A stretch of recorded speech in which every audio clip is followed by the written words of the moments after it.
Hello again, it's Kelly from Pineapple Support and welcome to the virtual retreat stage.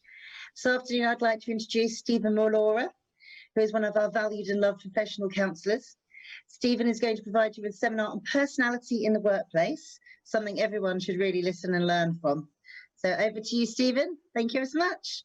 Thank you very much, Kelly. I really appreciate it. And thank you very much to Webmaster Access and Pineapple and GFY for inviting me to speak. I truly, truly appreciate everything here. So, hello, everyone. Thank you all for joining me. I hope you're all having a great day. I'm going to try to speak as clearly as I possibly can. And if hopefully we can get some good clarity about how to properly work with personality in the workplace, work with conflicts between people in the workplace, things like that. So, first and only rule, if it's stupid and it works, it's not stupid. Feel free to take anything I say here, apply it to yourself, apply it to your specific situation, change it entirely, get rid of it as long as it works for you. All right.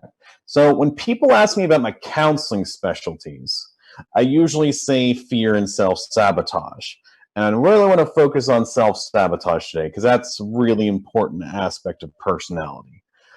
People say they want X, they want whatever it is. They want the best job, they want the best living situation, romantic partner, whatever it is. But then they will do certain things that keep them from it or actively work against themselves. And you see that a lot with personality. It's like, okay, I say I want one thing, but maybe there's something underneath the surface that's keeping me from what I truly want. And this can cause a lot of problems when your organization, whether a work organization, a community organization, a nonprofit, a religious organization, a group of people, all have one goal, but for whatever reason, someone's kind of pulling you back, or maybe multiple someones. We'll get into that. Main idea, though, that I want you to take away from this personality discussion lecture is differences in personality are necessary. They are very, very necessary for a group to function.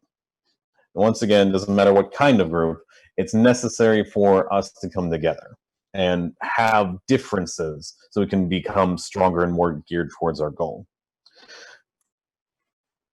Now, there's several ways to explore personality and several basically theoretical orientations to explore it. And you might have heard some of these, you might have seen some of these. There's MBTI, which is the Myers-Briggs Type Indicator. Some of you might know your 4-digit or 4-letter what applies to you. You might do RIASEC, which is much more career-oriented. We're gonna mainly focus on Ocean because that's what I know best. And Ocean is also called the Big Five. Big Five is openness, conscientiousness, extroversion, agreeableness, neuroticism. And I'm just gonna go through them real quick. We don't have to go through a whole course on every single one of them. We just need to know the basic ideas. You don't need to remember all of this. It's just I'm just trying to explain what some of the differences might be and what you might be experiencing there. So openness is openness to experience. What's new? What kind of new ideas, curiosity, adventure are we going towards? If you are high in trait openness, you want to travel, you want to try new things, you want to eat new foods, you want to explore experiences, sometimes very intense experiences. If you're low on openness, you're a little bit more reserved. You're not exactly focusing on adventure. You might have some difficulty understanding abstract ideas. You might not have the best imagination. You might not be interested in abstractions or different ideas like that. Then there's conscientiousness, which is orderliness and industriousness. We like order, we like a schedule, we like work. We need to remember where we put things. We actually might get really, if you're high in trait conscientiousness, you might get really upset if you lose something and you don't know where it went.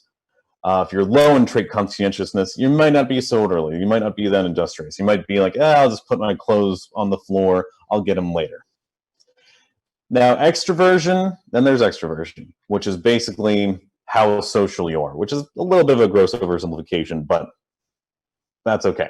So if you're high in trait extroversion, you're life of the party, you like being the center of attention. If you're low, you can say you're maybe introverted. I don't talk a lot. I think a lot before I speak and act.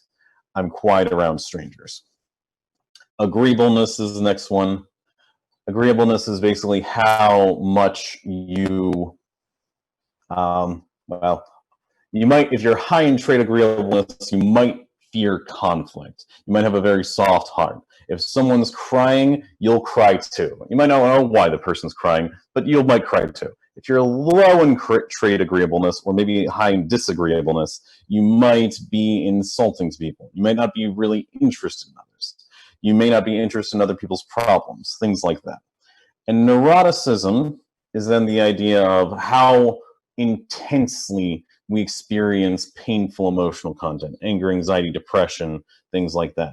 And you might say something like, I get irritated easily, I get stressed out easily, I get upset easily. If you are low in trait neuroticism, you might say something like, I'm relaxed most of the time, not really feel blue. If something chaotic goes on, I'm not really that sensitive to it. I can kind of roll with the punches. So those are just some main ideas about what the big five are, and we can go into it all day and explore each one of these traits and what it actually is, what the subdomains are, but we're not going to do that today. So let's focus on how this works in real time, in day-to-day things. Now, COVID, huh? I bet a lot of people have been in this conference have been a little stressed out about that. Maybe we're trying to figure out what our next move is. Maybe our businesses are failing. Maybe there's a lot of loss. Or maybe things are actually going well. Maybe this entire global crisis has increased our abilities to either make money, run our businesses, something like that. But the point is, there's an adversity and there's a change going on. Now, if you look at the news and you look at people like, oh, open up, keep everything closed, wear a mask, don't wear a mask, et cetera, people are fighting. And it is coming from two different ideas. It's kind of like the idea of what's our priority? Maybe a good way to put this would be, we're trying to find a balance between mortality and insanity. And I'm not using insanity in the American legal definition of the word, where it means you don't know right from wrong. I'm just using a general term. Mortality versus insanity. People miss hugs. People miss going to the bar. Things are opening up now, but just think about the last 3 months. Maybe you've experienced this in your life. Maybe you've been on flame wars on Facebook or whatever social media thing you're on. Maybe you've heard two people arguing about it. The concept is, we're coming from two very different points of origin. Now, let's do a hypothetical. Let's say someone's pretty conscientious and pretty neurotic. Maybe they're very rigid and they like things orderly. That person is more likely to say, let's all stay home, let's wear our masks, let's make sure that everyone is safe and that this pandemic is going to be at the flattest curve possible. The neuroticism is saying something like, well, this is a fearful stimuli, that things can go very, very wrong here. And the conscientiousness is, okay, you already know what order is. You already know that, like, if you are in your house and you're just locked up, that's a very orderly thing. There's not much chaos. There's not much adventure. There's no changes. So maybe they thrive in that environment. And maybe we'll add just a little bit of low trait extroversion. So maybe they're an introvert and they're okay with not seeing people for a while. Then you have person B, who is pretty high in trait extroversion, pretty high in openness, and maybe low in neuroticism. They get energy from adventure, from meeting other people, from interacting with other people. And they say something like, you know what, I would really rather go outside. I'm ready to roll the dice and say, if I get COVID, I might die or not. but I really miss hugs. I really miss the adventure and stuff that comes from that. Now, I'm not saying one's right. I'm not saying one's wrong. I'm not saying we need to meet in the middle and like do, the golden mean fallacy.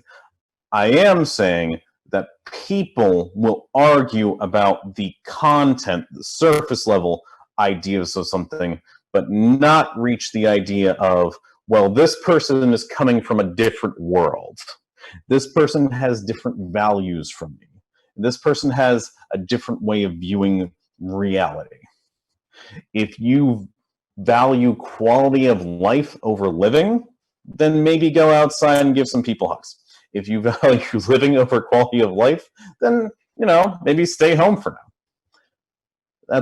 That's an extreme example, I know, but maybe you've experienced that sometime in the last few months. Now, how does it apply to your business? I have worked with many business owners, and I've worked with one or two businesses where there will be conflict in the workplace, but the managers or the people engaging in the conflict will not try to understand where the other person is coming from. Not just on the surface level, but actually deeper than that. So let's take a different, there's a conflict area. Let's actually go a little bit towards non-conflict. So I worked with an individual previously who was part of a nonprofit. And I worked with her specifically after that nonprofit collapsed.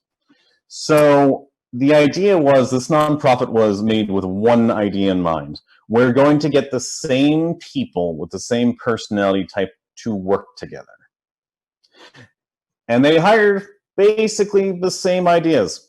So nonprofit, very, very high in agreeableness. Very, very compassionate. We're working together to try to change the world. I'm not going to say what they actually worked on because that would be a little too much identifying information.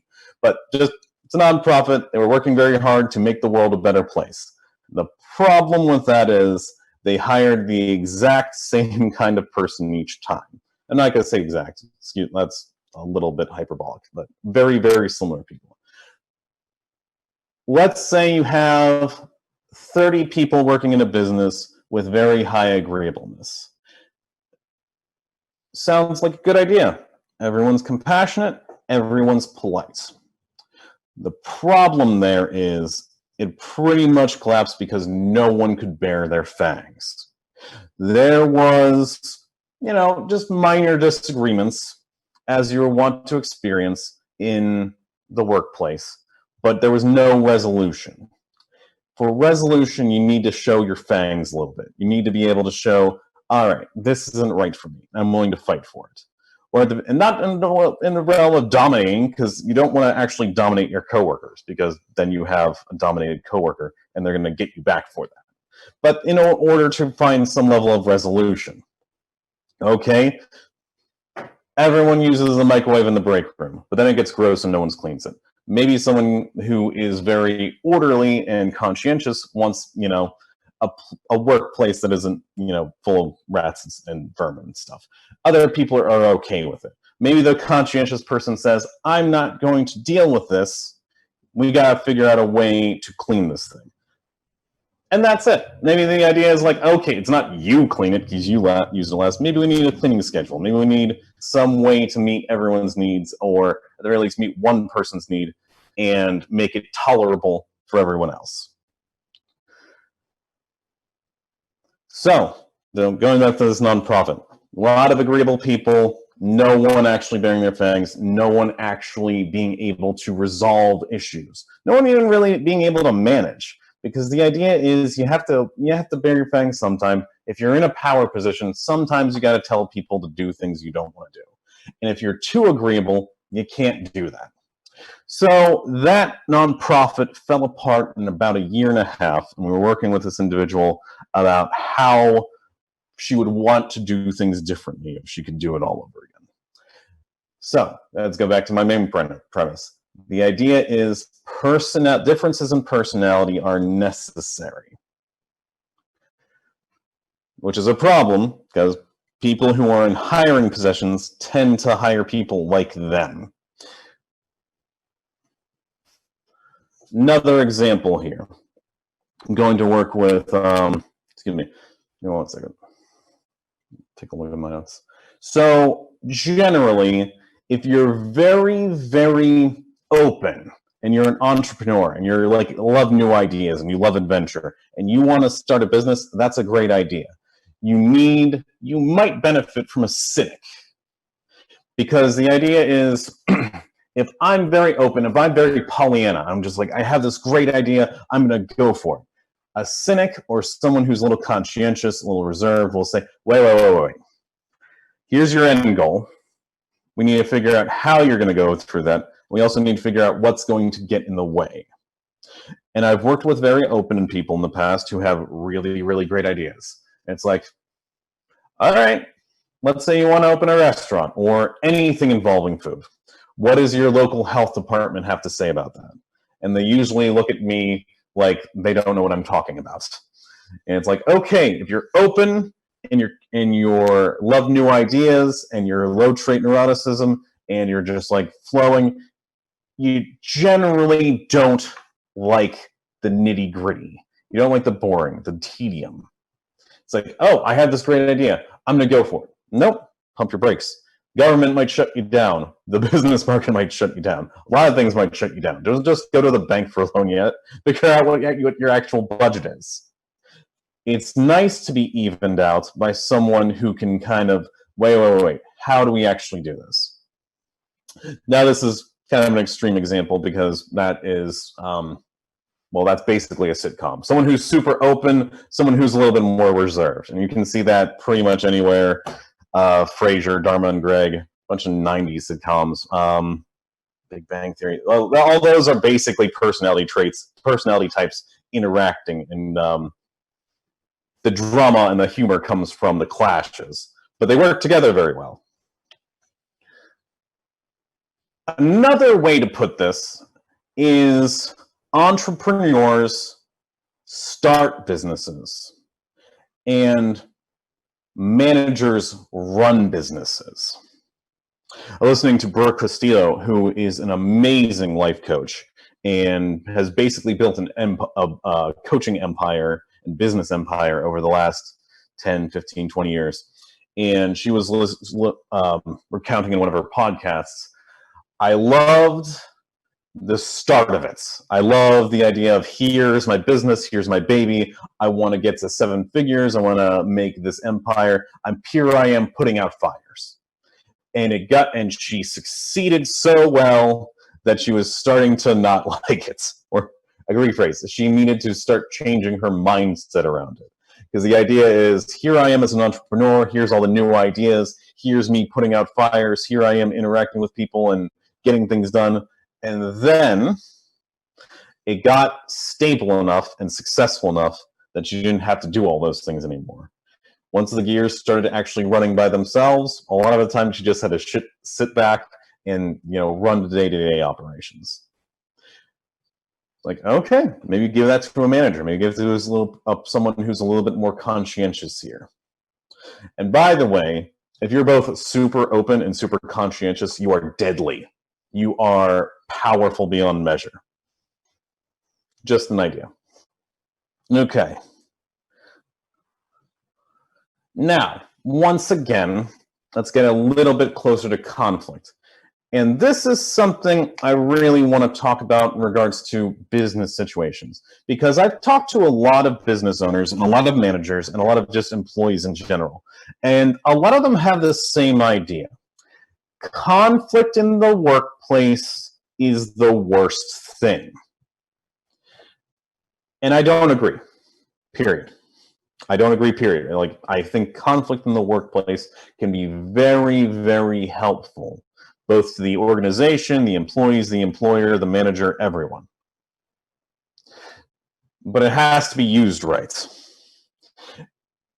And it has to reach resolution rather than dominance. Once again, if you dominate your employees or one employee dominates the other, they're going to remember that, and they're either going to leave or they're going to get you back. What we need is the resolution idea. So let's go to another extreme example, something like distress versus positivity. If you are a little bit cynical like me, you might see someone who's super happy, positive, optimistic, and say, you're a naive Pollyanna.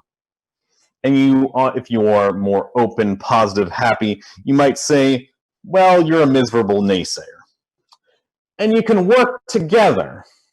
But the idea is we don't need to like each other. We just need to celebrate the ideas of we are different. Because even if you don't like each other, you might have something really important to say to each other. You might have something like, oh, this is, how do I want to put this? If you have an enemy, listen to them.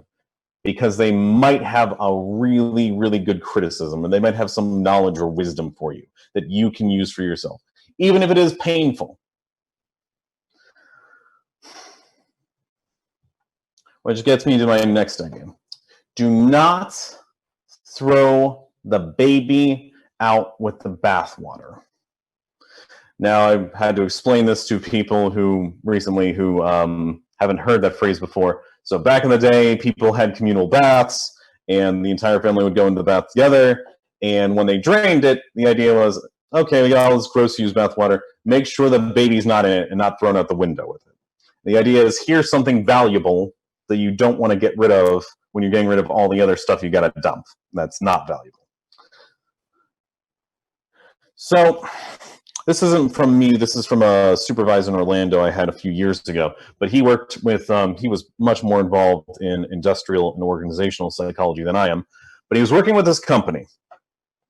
And it was actually one department of a pretty large company. And the managers he was working with said, there was a lot of things he worked on, but one aspect of it was we have this one guy who's a kind of a problem here. He can't really get work done when he's in the office, and he can't play nice in the sandbox. He seems to lash out at anyone who approaches his desk. And the desk job was something between accounting and HR. It was very there was a lot of technical skill involved and some social skills involved, some human interaction skills involved. And my supervisor was basically okay, what can this guy do? And what is getting him so angry about certain things? Extroverted energy level.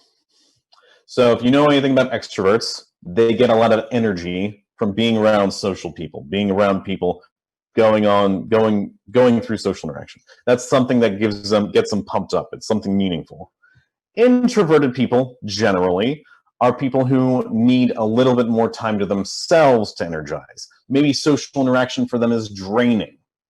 And you can be right on the line between the two, where it's, sometimes I get really pumped through social interaction, and then I need my 12 hours of me time to kind of recover from it as well. So my supervisor in Orlando did several personality tests for this particular individual and also other people in the department. He said, you know what? This guy is not in the wrong position, but he's in the wrong work. So how about this? Give him all the technical skill and technical knowledge and keep him away from people. And that could mean either give him his own office where he doesn't have to be bothered, or it could mean let him work from home and you cover a portion of his internet, or let him write it off at the end of the year, whatever it is. And they implemented it. They actually let him work from home. They took the HR duties that he was normally doing and gave it to someone else who was way more sociable and had way more social skills than this particular individual. And turns out his work quality improved a vast amounts. When I say don't throw the baby out with the bathwater, in this particular instance, the idea was this person can't play nice in the sandbox. We can't have him here.